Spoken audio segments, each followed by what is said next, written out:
Hey guys, Ricky Howard here, and welcome to this week's episode of DoD Contract Academy. This week we're doing something a little bit different. So we're talking about requests for information and sources sought responses, but we're also doing a response. So I'm going to walk you through essentially how you can respond to one of these market research requests from the government in a time-efficient manner. So maybe before we get into this, why do you even want to do this? So if you listen to the podcast, you know where I'm going with this. But essentially, we want to make sure that we are finding opportunities before an official solicitation comes out from the government. So before the request for proposal, before the request for quote, we want to know when the agency that we're trying to work with has an opportunity for us. And there's a few ways we can do that. I cover those in other episodes, but one of those ways is looking for something called an RFI or a sources sought. There's a lot of reasons the government puts these out there. Sometimes they're looking to see what types of companies can respond and respond successfully to what they need, whether it's a product or a service. Meaning, is it a small business? Can they set this aside for a woman-owned small business? Often what they're looking for are what are the technologies available and what are the specifics that they should put into the solicitation when it comes out. Right? So that's something that is underestimated by most businesses. And what I mean by that is usually the program manager on the government side is not the subject matter expert in what they are putting on contract, nor is the contracting officer. Typically, that team is the expert at putting companies on contract for the government and managing those programs. You could have a contracting officer, especially across their career, working everything from civil engineering to cybersecurity to, weapons that we're, selling overseas in our foreign military sales programs. So you get the point. The expertise is in the contracting process itself on the government side, typically, not necessarily the actual technology, solutions, services that are involved. That's your expertise. So that's what they're trying to find out from you. And what you want to do is you want to first let the government know you're there. So we know relationships are a big part of selling. So this is a way to start a relationship if you don't have one with an agency. It's a way to tell them that you can do the work, but it's also a way to cook into when a solicitation does come out, you're telling them the things you want in there, right? So if you're writing this well, you're informing them, hey, I want you to put the certifications that my guys have if I'm providing services. Or, if you have a technology that's really unique, you can say things like, hey, we have this technology. It solves the problem of X, Y, and Z. It doesn't exist anywhere else, but we've used it successfully here. Maybe use some past performance. Use cases are really important. But, in the best case scenario, you might find that you don't even have to go to a competition. The government can just hire your company if you're the only solution. But the government doesn't know if you're the only solution unless you respond to something like this. In most cases, though, you're helping the government write the solicitation. So, you're developing that relationship. So by the time it comes out, by the time an RFP comes out, they know who you are. You've helped them write the solicitation. Maybe a few of your points got put in there. It helps eliminate competition.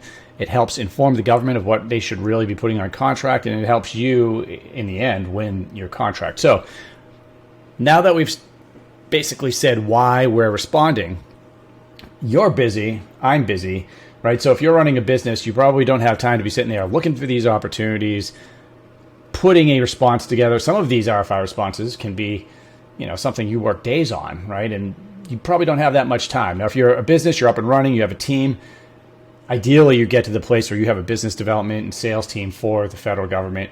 But even for them, this takes a long time. So how can we do this effectively and efficiently, whether you have a team or it's just you? And I'm going to tell you some of the ways that you can do that, some of the ways that I do that, and I'm going to walk you through it. If you're watching this on YouTube, I'm going to be doing this a little bit differently because I'm going through some of the websites I use. So, number one, searching for opportunities. Lots of ways you can do that. I've gone over tools on some of the podcasts that I use.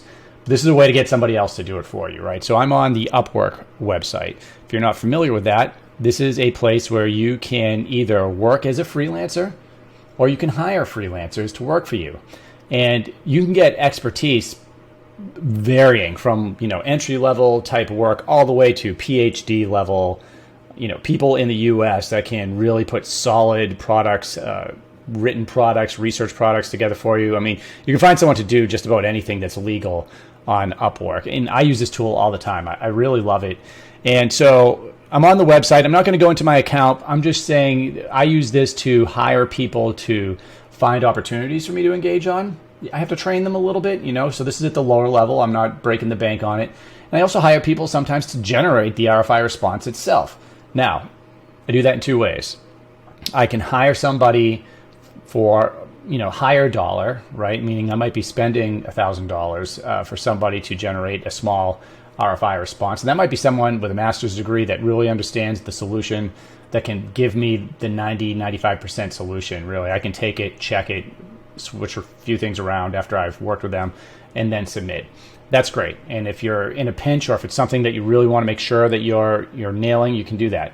At the other end, you can hire somebody that maybe is going to be a lot cheaper, doesn't have the technical prowess, right? But you could train them how to write an RFI, so they could find it for you and they can put the general structure of the document together. They might give you the 40% solution, then you go in there and you fix it from there. But that in itself is a huge time save, and you might spend $50 in total for somebody to do that for you. But it's $50 well spent, in my opinion. So, okay, so we're on UpWork here. There's a lot of different things you can do. There's a way to search for talent and projects. I'm not going to get into how to use UpWork, just that you can use it for this type of thing. And there's a lot of different areas, from finding opportunities to actually doing the writing. Now, I've hired somebody on there that I work with, and now I'm on an email. If you're listening to this on the podcast, it's just an email I got this morning, and this is why I decided to do this episode. So, hey, Rick, here's an opportunity that requires, it's a data scraping, data collection management system, Sam.Gov. He gives me the link, and I taught him how to do this. And so now I go and I see that, I go to Sam.Gov and I see this is Department of Energy opportunity. Just what he said, data collection. He said scraping. It says data collection, data management software. Now, this one is a lot different than a normal RFI or sources sought response. It's also part of the reason I'm bringing it up here, because a normal RFI or sources sought, it's going to have attachments. It's going to have a lot more information than this one has. It's going to give you, a lot of the questions. Sometimes it'll just give you a list of 10 questions they want answered. In this case, all it does is gives me a one-sentence description that they really should have spell checked before they even put on here. It says the subcontractor will develop, he has an S at the end of there. I probably shouldn't be criticizing them, but the subcontractor will develop customized software tools, in quote, spiders, to automatically navigate and gather data from retail. Now, that why that happened. It's because I started criticizing the way they wrote, and now I'm talking like, that guy from the Looney Tunes, retail websites. So gather data from retail websites, and they provide an online platform for managing and running the software. Okay, so it's a little bit two things, right? So it's going to retail, something that can go to retail websites and gather data, and there has to be some type of user interface and platform to manage the software is what I'm guessing. Now, if I was seriously interested in submitting something on this, I would be reaching out. I won't go too into it, but it has the point of contact at the bottom here on Sam.Gov. You can go to it if you want to look at it. This is due on,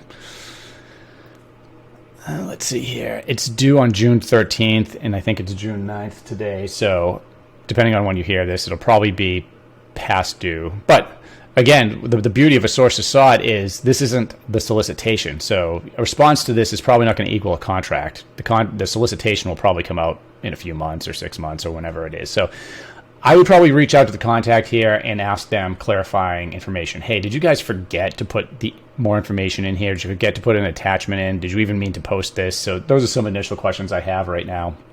But and you could do that. I don't want to go too far down the rabbit hole. I just want to show you how I'm going to start generating a response here.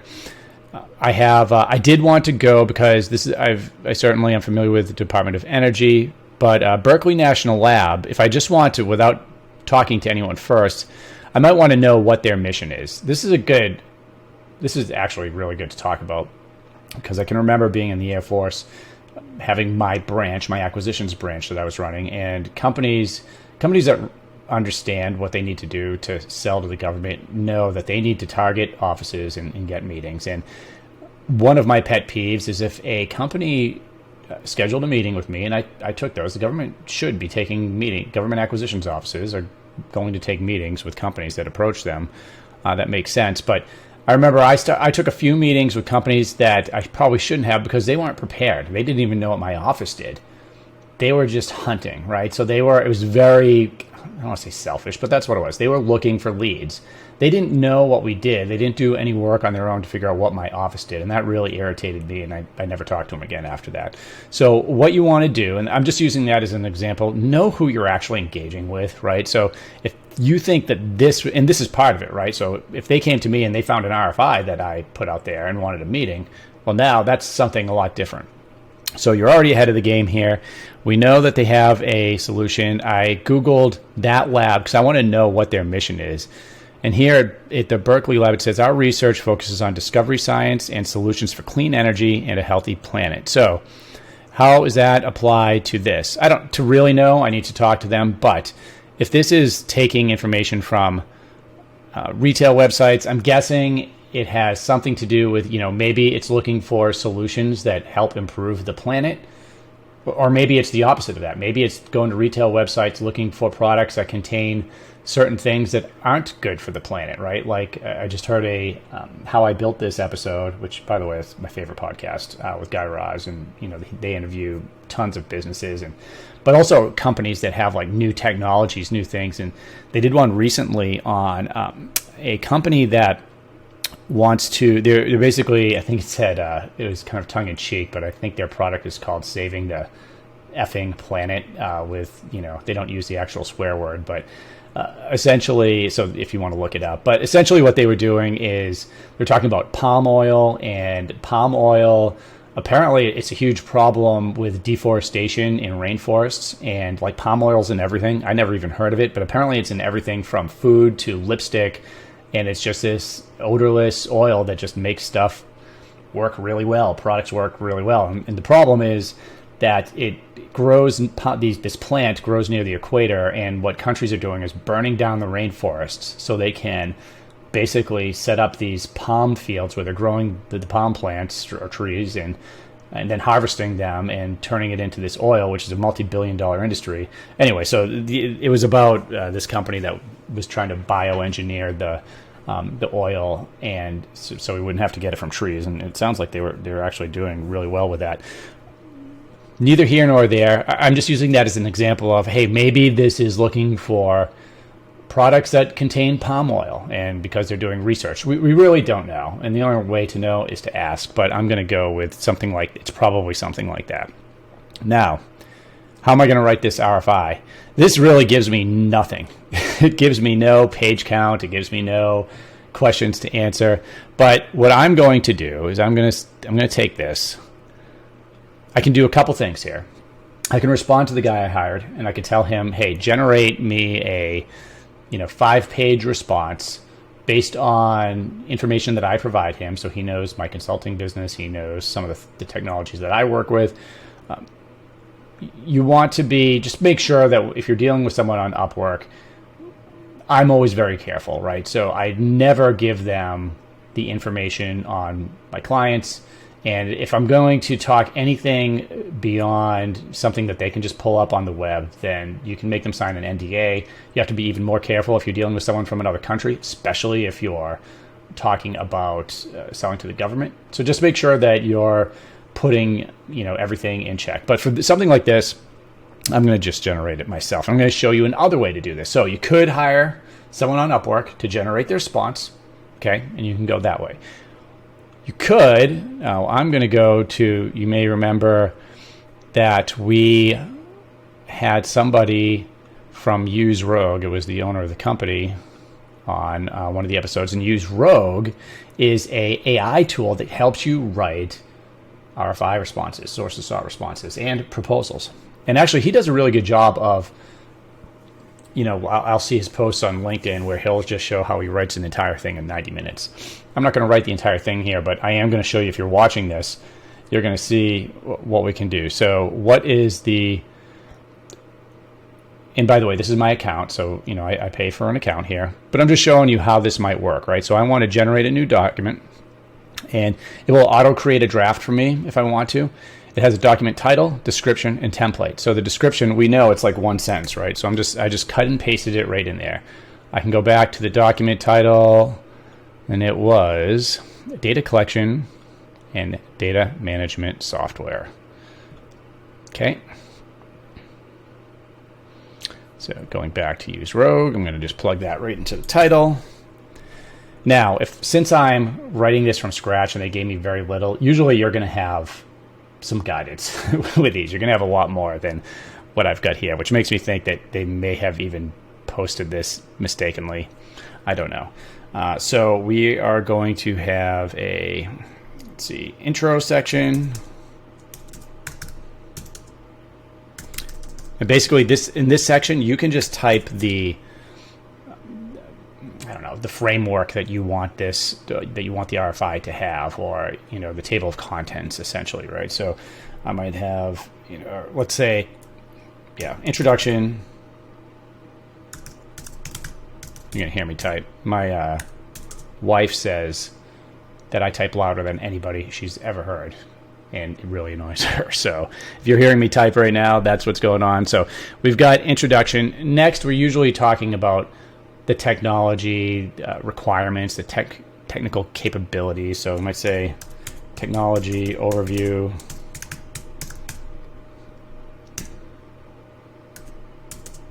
Three, I might talk about it. Sometimes in an RFI you can go into cost. I don't like to go into cost in an RFI unless I have to, but I do love to show use cases.